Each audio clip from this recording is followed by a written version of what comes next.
Hello friends, welcome back to my YouTube channel Nandini lifestyle. So friends, आप लोग कैसे हैं? आई होप आप लोग बहुत ही अच्छे से होंगे। आज ब्लाउज की कटिंग होगी और ये अस्तर वाली ब्लाउज है फ्रेंड्स। यहाँ पे देख सकते हैं ये मेन फैब्रिक है और ये लाइनिंग का फैब्रिक है।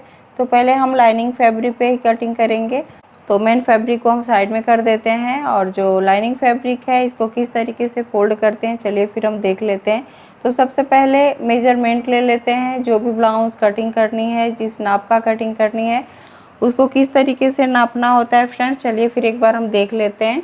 तो फ्रेंड्स, इसी नाप से हमने बनाना है ब्लाउज। तो इसका मेजरमेंट किस तरीके से लिया जाता है यहाँ पे देख सकते हैं। मेजरमेंट आप जिस ब्लाउज का मेजरमेंट लेना चाहते हैं, जिस ब्लाउज को बनाना चाहते हैं, आपको यहाँ से मेजरमेंट लेना होता है। जहाँ पे ये आई बनी हुई है यहाँ पे हमने इस तरीके से नापना होता है।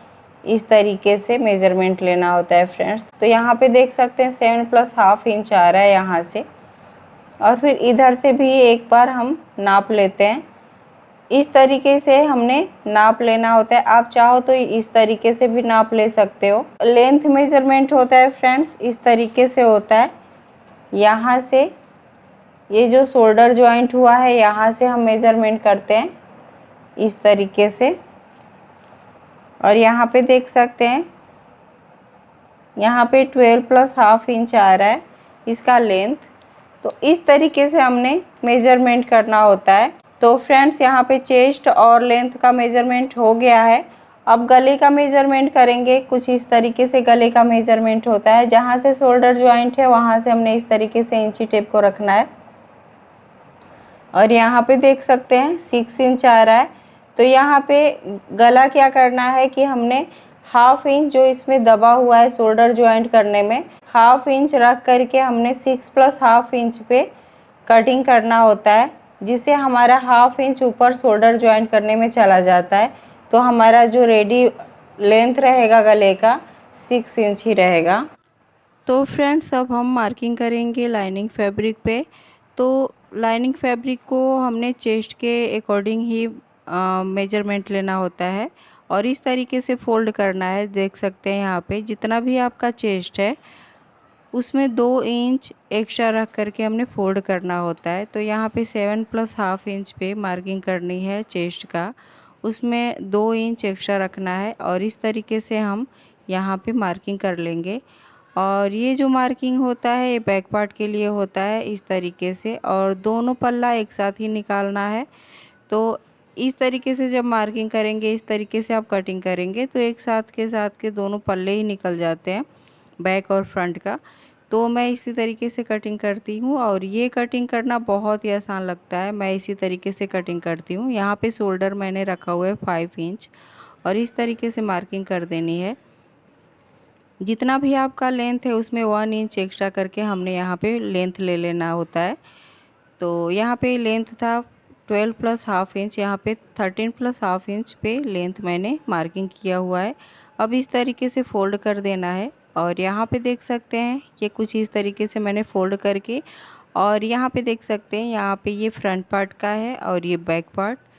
इस तरीके से हमने फोल्ड कर लेना है। इस तरीके से कटिंग करेंगे तो दोनों पल्ला ही साथ में निकलता है। यहाँ पे मार्किंग करेंगे शोल्डर का और 5 इंच हमने शोल्डर रखा हुआ है। फिर लेंथ का मेज़रमेंट करेंगे। जितना भी आपका लेंथ है उसमें 2 इंच एक्स्ट्रा करके यहाँ पे मार्किंग किया जाता है। तो ये बेल्ट वाली ब्लाउज़ नहीं बनेगी, ये सिंपल ब्लाउज़ है। तो इस तरीके से हमने 2 इंच ही रखना है। अगर बेल्ट वाली ब्लाउज़ रहता तो यहाँ पे 3 इंच हमने रखना होता है।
जब 4 डॉट वाली ब्लाउज़ बनती है ना फ्रेंड्स, तो इस तरीके से 2 डॉट बना करके और सर्कल जब हम बना देते हैं तो तीसरा और चौथा डॉट बहुत ईजी तरीके से बन जाती है। तो इस तरीके से देख सकते हैं यहाँ पे इस तरीके से हमने 2-2 इंच का गैपिंग रहता है। आप इस तरीके से भी मेज़रमेंट कर सकते हैं और सर्कल बना करके भी मेज़रमेंट कर सकते हैं। देख सकते हैं यहाँ पे एकदम से गोल सर्कल ये बन चुका है। अब हमने क्या करना है कि यहाँ से 2 इंच, जैसे आप नीचे साइड का जो डॉट है वहाँ से भी 2 इंच पे इस तरीके से आप मार्किंग करके भी आप इजी तरीके से डॉट बना सकते हैं। और यहाँ से देख सकते हैं सर्कल बना करके बहुत ही इजी तरीका है ये। और इस तरीके से हमारा जो डॉट है उसकी मार्किंग हो चुकी है और इसकी जो गैपिंग है बीच की दूरी ये 2-2 इंच का आ रहा है, देख सकते हैं यहाँ पे। तो ये हमारी मार्किंग हो गई है फ्रेंड्स। अब हमने क्या करना है कि आर्म होल की कटाई करनी होती है जो फ्रंट पल्ला के लिए। तो इस तरीके से 1/2 इंच आगे की साइड रखनी है और फिर इस तरीके से मार्किंग कर देनी है। और यहीं से हमने 1.5 इंच ऊपर की साइड रखनी है फ्रंट पल्ले के लिए और फिर यहीं से मार्किंग होती है 2 इंच ऊपर साइड बैक पल्ले के लिए। इस तरीके से भी आप मार्किंग कर सकते हैं। और नहीं तो बहुत ही इजी तरीका है कि आपका जितना भी आर्म होल है आपको इस तरीके से मेज़रमेंट करना है और इसका सेंटर निकालना है कुछ इस तरीके से।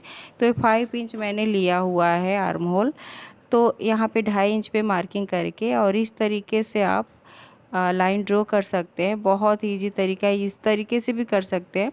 और जो आगे साइड मैंने जो लाइन ड्रॉ किया हुआ है इसके मतलब यहाँ से होता है फ्रंट पल्ले के लिए। तो इस तरीके से भी आप कर सकते हैं। जहाँ से चेस्ट पॉइंट हुआ है उधर साइड से हमने आगे की साइड 1 इंच अंदर की साइड रखना है इस तरीके से। और फिर यहीं से हमने इस तरीके से मार्किंग करनी है जो ये फ्रंट पल्ला रहता है। और इसकी जो मिलान होती है जो 1 इंच हमने आगे की साइड किया हुआ है इसमें कर दी जाती है। तो इस तरीके से जो होता है ना बहुत ही परफेक्ट ये तरीका है। ब्लाउज़ बहुत ही अच्छी फिटिंग आती है इसकी। तो फ्रेंड्स यहाँ तक की मार्किंग हो चुकी है। अब हमने इसकी कटिंग कर लेनी है, तो चलिए फिर हम कटिंग कर लेते हैं।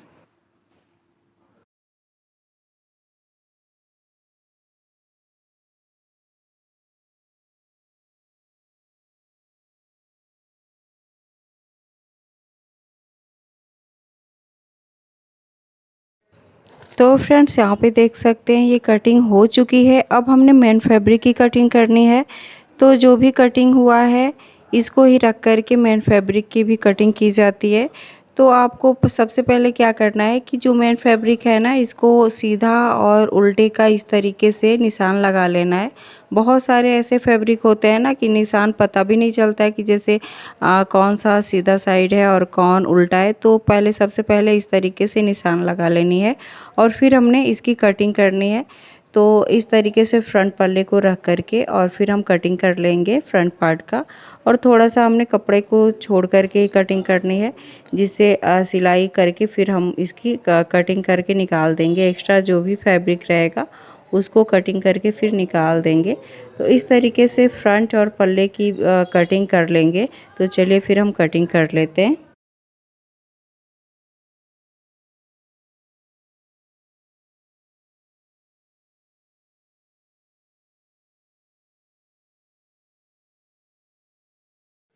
तो फ्रेंड्स यहाँ पे देख सकते हैं यहाँ पे कटिंग कंप्लीट हो गई है। अब हमने स्लीव्स की कटिंग करनी है। तो स्लीव्स की कटिंग करने के लिए जो भी लाइनिंग का फैब्रिक है इसी से हमने कटिंग करनी है। ये ब्लाउज स्मॉल साइज़ है फ्रेंड्स, तो इसका जो कटिंग होगा स्लीव्स का इसी से हमने कटिंग करनी है। और इसी में बहुत इजी तरीके से कटिंग हो भी जाता है। लाइनिंग जॉइंट नहीं करना पड़ता है। अगर ये बड़ा साइज़ रहता है तो इसमें लाइनिंग का फैब्रिक ज्वाइन करना पड़ता है और फिर हमने कटिंग करनी होती है। तो यहाँ पे इस तरीके से एक बार फोल्ड करके फिर एक बार और फोल्ड कर लेना है। तो ये 4 लेयर का हमारा फैब्रिक हो जाएगा। और ऊपर देख सकते हैं ये फोल्डेड एरिया है और नीचे का खुले का साइड है। इस तरीके से फोल्ड करके और फिर हमने स्लीव्स की जो चौड़ाई है इस तरीके से मेजरमेंट करना है। जितना भी आपका स्लीव्स का चौड़ाई है उसको इस तरीके से मेजरमेंट कर सकते हो आप। इंची टेप से अच्छी तरीके से इस तरीके से रखना है और फिर इस तरीके से मेजरमेंट करना है। तो यहाँ पे देख सकते हैं 5 इंच आ रहा है और जो लंबाई है उसको 4 इंच रखना है फ्रेंड्स। तो यहाँ पे लंबाई भी मेजरमेंट कर लेते हैं। यहाँ पे 4 इंच आ रहा है, तो जितना भी आपका लंबाई है उसमें 1 इंच ऐड करके हमने यहाँ पे मार्किंग करनी है। और इस तरीके से 1 इंच हमारा सीम अलाउंस का जाएगा आगे साइड, और पीछे हाफ इंच हमारा जाता है शोल्डर जॉइंट करने में। तो इस तरीके से 1 इंच हमारा चला जाता है, बाकी बचा 4 इंच तो हमारा रेडी लेंथ रहेगा स्लीव्स का। तो इस तरीके से हमने मार्किंग करनी है। पहले इस तरीके से एक लाइन ड्रॉ कर लेंगे और इसको कट करके निकाल देना है। ये जो लाइन ड्रॉ करके ये कट होता है फ्रेंड्स, इससे हमारा जो फैब्रिक है ना बहुत ही अच्छे से एकदम से इक्वल हो जाता है और कोई भी तिरछा कपड़ा नहीं रह जाता है। तो इस तरीके से हमने कटिंग करनी होती है। यहाँ से लंबाई मेजरमेंट करेंगे तो यहाँ पे 5 इंच पे एक मार्किंग कर देनी है, जो रेडी लेंथ 4 इंच का आएगा बन करके, और नीचे चौड़ाई रखनी है 5 इंच। तो इस तरीके से मेजरमेंट कर लेना है और लाइन ड्रॉ कर देना है। अब हमने नीचे साइड भी इतना ही कपड़ा रखना है 5 इंच पे मार्किंग करके, और एक लाइन ड्रॉ कर देना है सीधी। इस तरीके से हमने एक सेंटर पॉइंट करना है और एक लाइन ड्रॉ कर लेना है। तो 5 इंच का सेंटर निकालना है, 2.5 इंच आया है यहाँ पे, 2.5 इंच पे एक मार्किंग कर लेनी है। और इस तरीके से देख सकते हैं फ्रेंड्स, यहाँ पे 2.5 इंच पे मार्किंग करके ऊपर साइड हमने इस तरीके से लाइन ड्रॉ कर देना है। अब यहाँ से मेजरमेंट करना है फ्रेंड्स। यहाँ पे देख सकते हैं ये जो तरीका है बहुत ही ईजी, बहुत ही आसान है। स्लीव्स की कटिंग बहुत ही इक्वल तरीके से होती है, बहुत ही ईजी तरीके से होती है फ्रेंड्स। यहाँ से जो भी चौड़ाई आपका है, जितना भी चौड़ाई है उसमें 1 इंच एक्स्ट्रा करके यहाँ पे मार्किंग की जाती है और इस तरीके से तिरछा एक लाइन ड्रॉ कर देंगे। और अब हमने यहाँ से कटिंग करनी है। ऊपर से हमने 2.5 इंच रखना है, 2.5 इंच पे इस तरीके से मार्किंग कर लेनी है और यहीं से डॉट डॉट करके हमने निशान लगानी है नीचे साइड। और यहाँ तक हमने इस तरीके से निशान लगा करके और आगे की साइड हमने इस तरीके से थोड़ा सा झुकाव देते हुए नीचे की साइड रखनी है। इस तरीके से देख सकते हैं यहाँ पे 2 या 3 पॉइंट करके यहाँ पे मार्किंग कर सकते हैं। यहाँ से नीचे साइड हमने 1 से 1.5 इंच का मार्जिन रखना है और फिर इसकी कटिंग कर लेनी है। तो फ्रेंड्स यहाँ पे देख सकते हैं लाइनिंग फैब्रिक मैंने कट कर लिया हुआ है। अब अस्तर का जो फैब्रिक है इसकी भी कटिंग करनी है, तो इसकी भी कटिंग कर लेंगे। तो फ्रेंड्स आज की कटिंग की वीडियो कैसी लगी? अगर अच्छी लगी हो तो प्लीज़ मेरे चैनल को लाइक, सब्सक्राइब एंड शेयर करिएगा। और नेक्स्ट वीडियो मिलते हैं नए क्रिएटिविटी के साथ। तब तक के लिए धन्यवाद।